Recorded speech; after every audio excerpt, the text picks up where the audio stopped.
2년여 만에 열리는 남북 고위급 회담이 이제 하루 앞으로 다가왔습니다. 남과 북은 지난 주말 동안 라인업을 확정한 가운데 테이블에 마주 앉는 남과 북이 과연 어떤 이야기를 할지 상당한 관심이 쏠리고 있습니다. 네, 한편 트럼프 대통령이 김정은 위원장과 언제든지 통화할 수 있다고 말했습니다.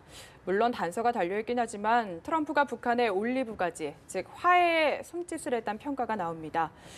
양무진 북한대학원 대학교 교수, 차두현 아산정책연구원 개건연구위원 모시고 관련 이야기 나눠보겠습니다. 어서 오십시오. 안녕하십니까? 네, 안녕하십니까? 네. 저희 지금 속보가 들어왔는데 내일 오전 10시에 남북 고위급 회담이 열린다는 속보가 들어왔습니다. 일단 모든 이목이 이제 판문점에 내일 집중이 될 것이고 네, 그렇죠. 양측 다 상당한 베테랑들이 출동을 해서 내공 대결이라고 해야 될까요? 네. 상당 기싸움이 좀 예고가 됩니다. 어떻게 보십니까? 네, 그렇죠. 뭐 지금 대표단 구성을 보면 알겠지만은 역대 그 남북 회담 중에서 가장 중량급 이 대표단들이 구성이 돼 있고요. 그 참가하는 인물들 역시 그 남북 회담의 그동안 그 이 경험들이 나름대로 굉장히 풍부하고요. 그다음에 긴장 완화 분야라든가 아니면 일반적인 교류 협력 분야, 그다음에 체육 분야까지 다양하게 포진이 돼 있습니다. 그러니까 경우에 따라서는 일단 평창 문제에 집중하지만 언제든지 그 의제가 확대될 수 있는 여건도 마련이 돼 있는 거고요. 두 번째는 뭐 이번에 그 10시 이 회담 개최 문제도 그렇지만 그동안 남북 회담과 관련해서 특히 그 북한이 이제 평양시 우리보다 30분이 늦죠. 이 기준시를 채택한 이후에는 이 회담 시작 시간이라든가 아니면은 뭐 통화 시작이라든가 이런 걸 놓고도 기싸움이 알게 모르게 있었단 말이에요. 이번에는 그 의외로 북한이 선선하게 우리 측 그 이 제의를 거의 다 수용을 지금 한 걸로 보여지고요. 이게 상당히 고무적이라고 볼 수가 있어요. 다만 이제 어느 정도 예상이 됐던 게 그 신년사에서 평창 문제에 관한 그 김정은 위원장이 굉장히 통 큰 결단을 내린 듯한 제스처를 보여줬단 말이에요.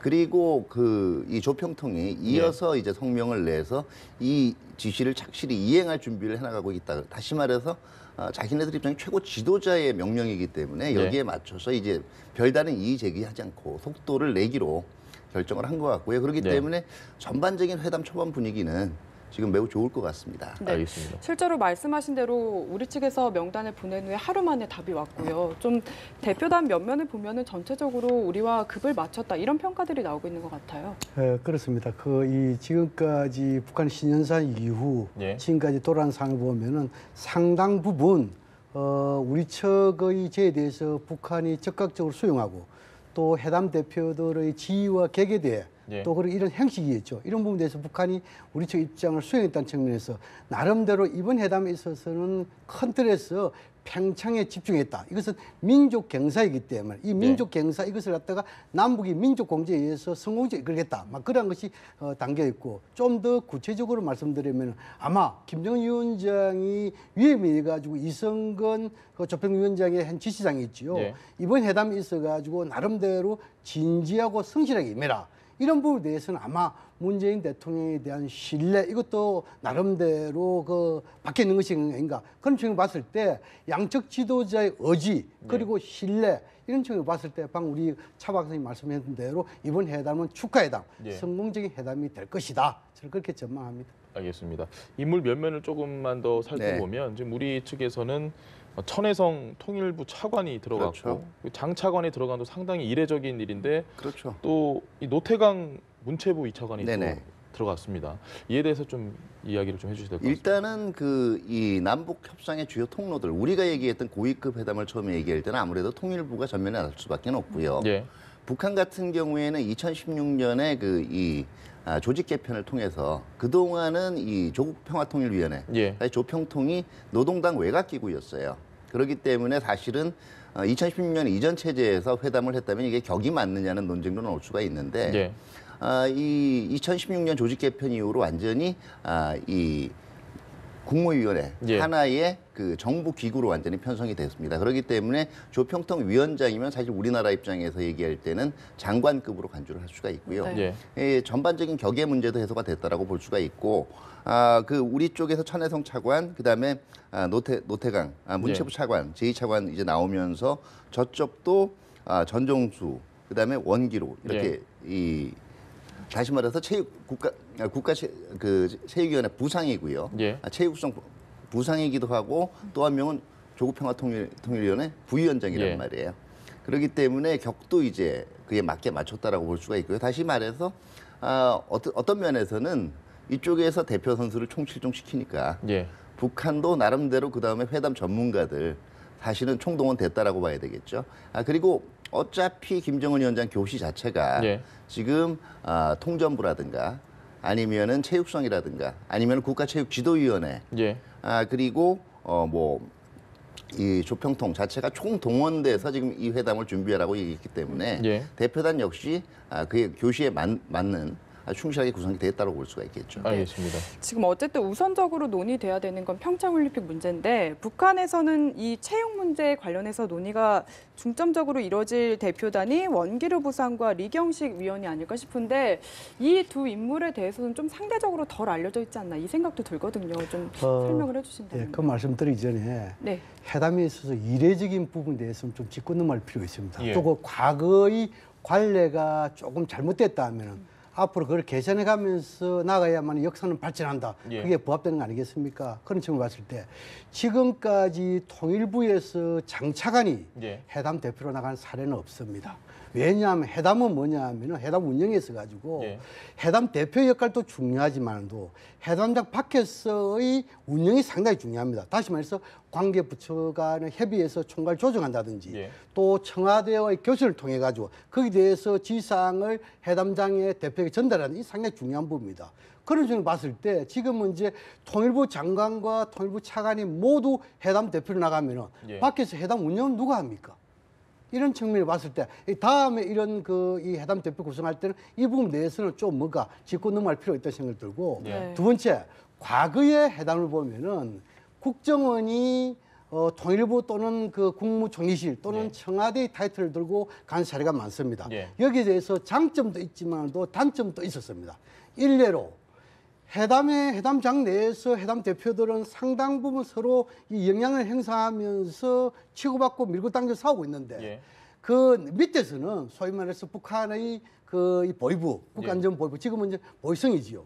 우리의 국정원과 같이 밀당을 한단 말입니다. 예. 그러다 상당 부분 뭐냐면 북측에서 힘은 국정원이 있구나 이렇게 오해를 한단 말입니다. 그런 측면을 봤을 때 앞으로는 그 국정원이 회담의 대표로 직접 나서서는 안 되고 네. 뭐냐면 뒤에서 정보를 가지고 지원하는 것이 돼야 된다. 저는 그렇게 생각하고 두 번째 지금 이제 원기루라든지 또는 이제 북한의 이경식이라든지 예. 이 두 사람 이것은 아마 지금 이제 그 이경식 같은 경우에는 민족올림픽위원회 이것은 네. 북한에서 지금까지 이런 그 단체가 존재하는지는 모르겠습니다만도 예. 아마 이번에 이 평창올림픽을 민족올림픽이라는 성격을 규지면서 뭔가 여기에 대해서 좀 성공적으로 하는 데 있어 가지고 북측도 나름대로 역할이 필요하다. 그런 측면에서 아마 이런 이름의 올림픽을 내놔갖고 예. 그다음에 이제 의미로 이런 체육 부상 이것은 지금은 이제 나름대로 우리 측의 이런 이 김정은 위원장이 민족 경사로서 상당 부분 이 의지를 보이고 있지 않습니까? 네. 그런 점에서 이 두 사람은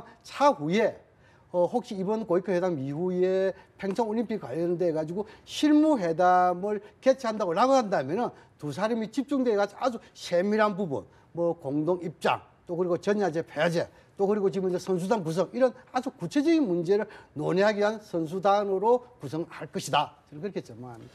양 교수님께서 지금 말씀해주신 이 통일부 장관과 차관이 이례적으로 가는 부분을 두고 외부에서 조율할 사람에 대한 부재 이런 걸 걱정을 해주셨는데 그만큼 정부도 그걸 알면서도 그렇죠. 이렇게 장창을 다 넣은 건 또 어떤 의미를 저희가 좀 해석을 해봐야 될 것 같은데요.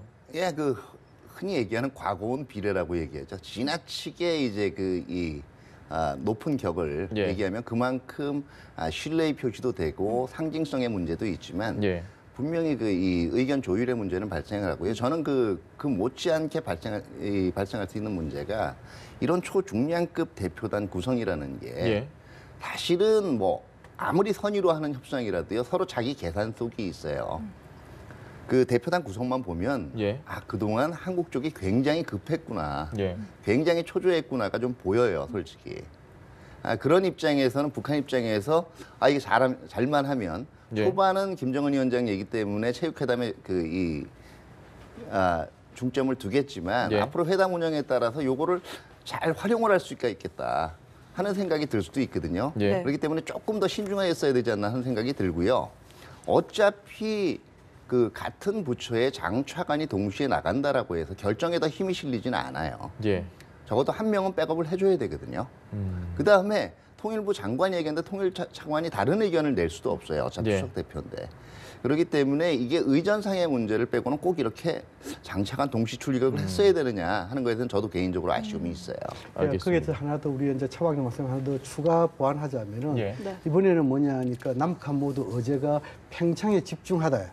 남북관계 개선, 남북의 재반 문제를 논의할 거다 이렇게 된 거 아닙니까? 그렇다면 지금은 이제 우리 국민들의 목소리, 국제사회 목소리 이런 목소리를 다 반영한다 하면은 아쉬운 점입니다. 이것은 아마 국방부 측에서 뭔가 대표 하나 정도 나왔으면은 하는 바람인데 물론 국방부 나온다 해서 핵 문제만 다른 것이 아니고 군사적 긴장 완화 문제 있단 말입니다. 이미 우리는 지난해 7월 17일 날 적십자와 군사당국회담 제안했잖아요. 그런 측면에서 이번에 군사 대표 하나 정도 나갔다 하면은 차후에 그럼 2개 받게 되겠죠. 아마 3개 받게 되겠죠. 첫째는 남북관계 재반 문제, 또 그리고 군사 문제, 또 그리고 평창 문제 이런 실무회담을 구성하는데 좀 더 용이할 건데 그런 부분에 대해서 아쉬운 점이 있다고 생각이 듭니다. 알겠습니다. 차 의원님께 제가 다시 한번 질문을 드리고 싶은 게 어차피 인물 구성단을 보면 이 대표단을 보면 주요 의제도 저희가 지금 좀 예상을 하고 있는 것들이 많이 있지 않습니까?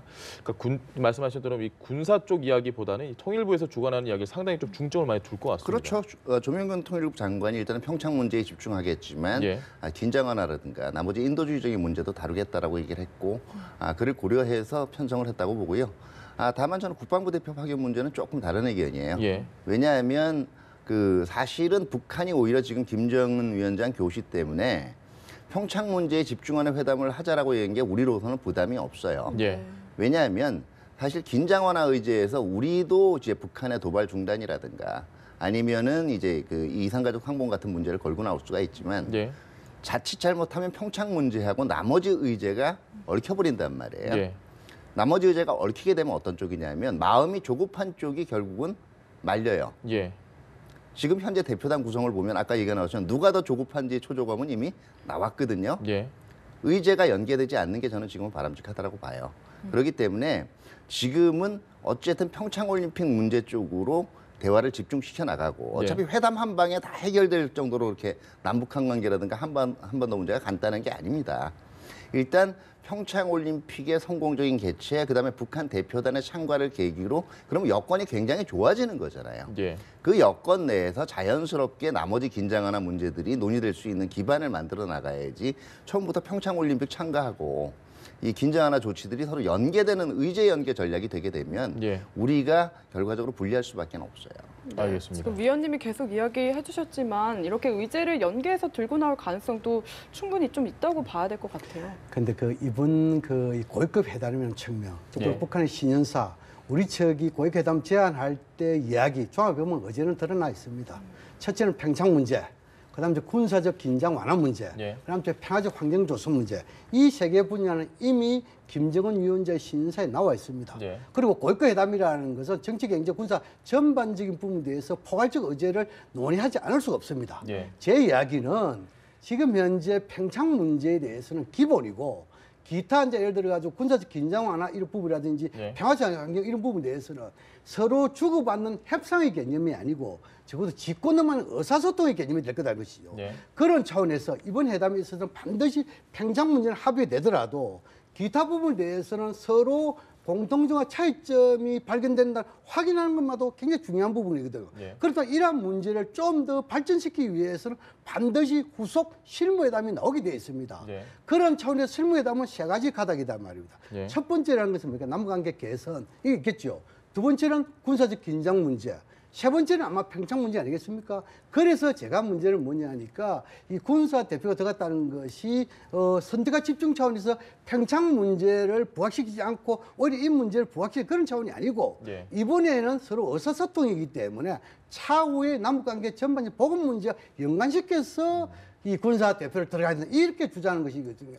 그런 차원에서 오해를 안 했으면 좋겠어요. 알겠습니다. 대화천을 보고는요. 별도 의제로 또 얘기가 돼야 될 문제예요. 정상화는. 개인적으로는 그래요. 알겠습니다.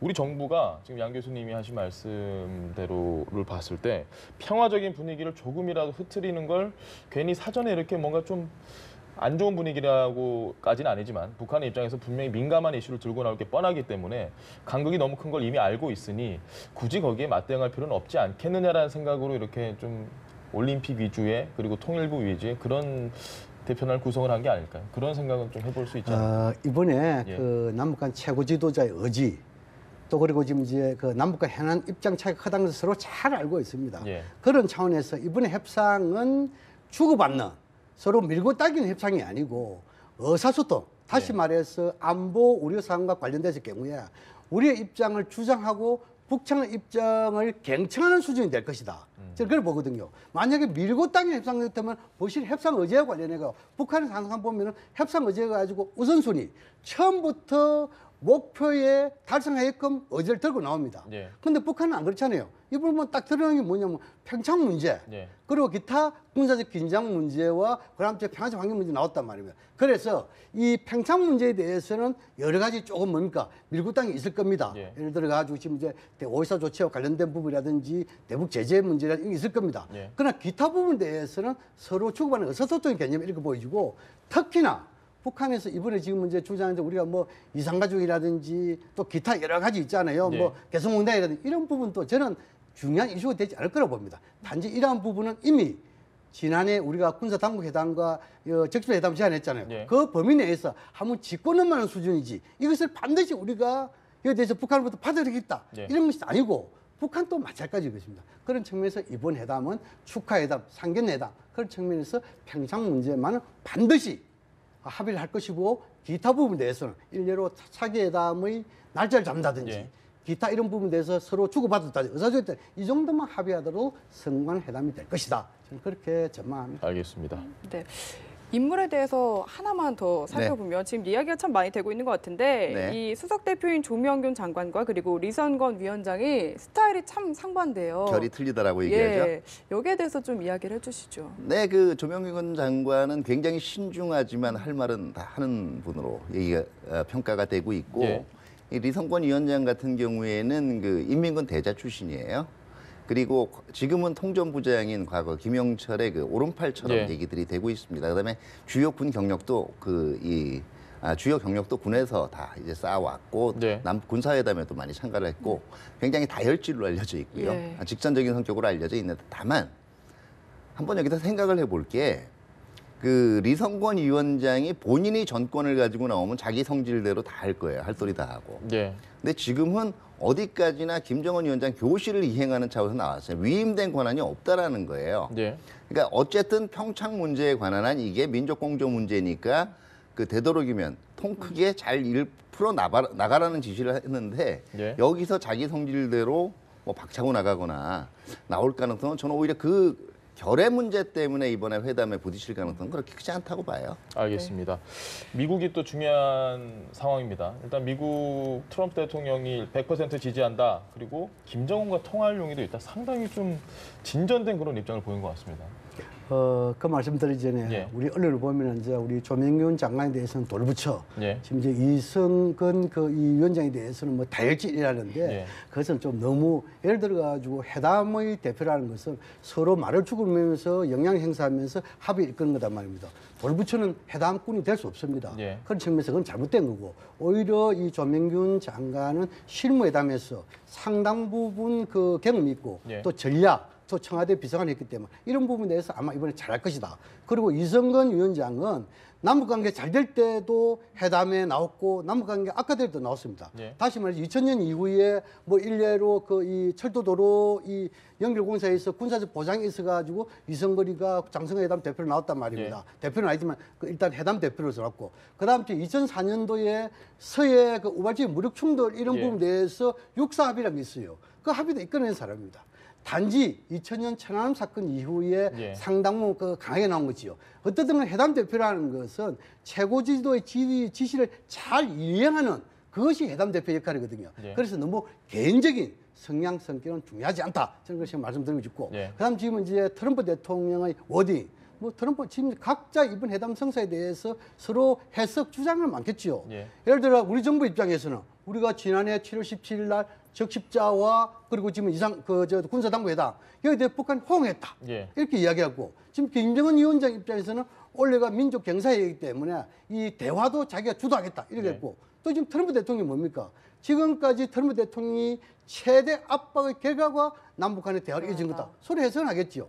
그러나 지금까지 트럼프 대통령이 지금까지 이 보면은 네. 한 1년 이상 보면은 오늘 이야기 다르고 내일 이야기 다르잖아요. 언제든지 일이 일비된단 말입니다. 어떻든 간에 지금 이제 트럼프 대통령이 이렇게 상당 부분 남북 간의 대화를 지지하고 예. 또 문재인 대통령이 100% 지지하고 남북 대화 잘 됐기로 이런 바라는 이런 상황에서 이번 회담에서 보일 수 있다는 것이죠. 예. 이렇게 보여주면은 트럼프 대통령이 역시 남북 대화가 중요하고 이것이 북미 대화로 갈 것이고 나아가서 북한의 비핵화에도 좀 도움이 되겠다. 이렇게 만약에 예를 들어가지고 인식을 하게 된다면은 한반도의 대화 분위기가 남북 간에만 머물리지 않고 육자 가지고 가지 않을까. 저는 그렇게 생각합니다. 알겠습니다. 한 3가지 정도로 볼 수가 있어요. 예.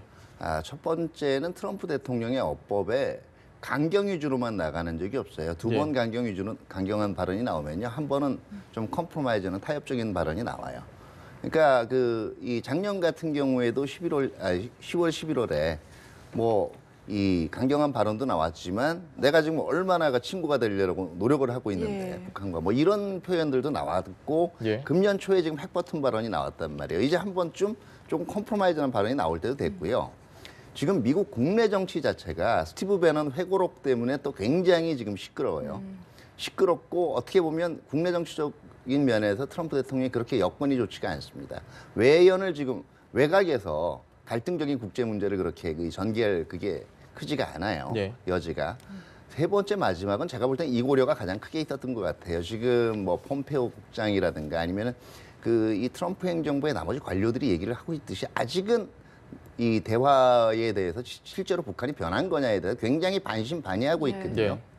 그리고 또 하나는 초반에 트럼프 행정부가 신년사에 있고 남북 대화제가 있었을 때 얘기한 거는 조금 부정적인 인상 쪽으로 비춰졌단 말이에요. 트럼프 행정부 전략가들은 이런 생각을 했을 거예요. 북한이 정말 나쁜 의도를 가지고 있다면 이걸 이용해서 한미 간의 틈새를 공략하려는 시도를 할 텐데 북한 좋은 일 시켜줄 이유가 전혀 없다. 오히려 지금은 남북 대화가 시작되는 이 상황에서 한국 정부에 힘을 실어주는 것이 혹시라도 이간을 하려 한다면 이걸 사전에 차단할 수 있는 길이고 이게 전반적으로는 지금 상황 관리에 더 유리하다라고 봤을 수가 있죠. 알겠습니다. 알겠습니다. 지금까지 양무진 북한대학원 대학교 교수 그리고 차도연 아산정책연구원 개건연구위원과 함께 북한 이슈 살펴봤습니다. 오늘 두 분 말씀 감사합니다. 고맙습니다. 네, 감사합니다.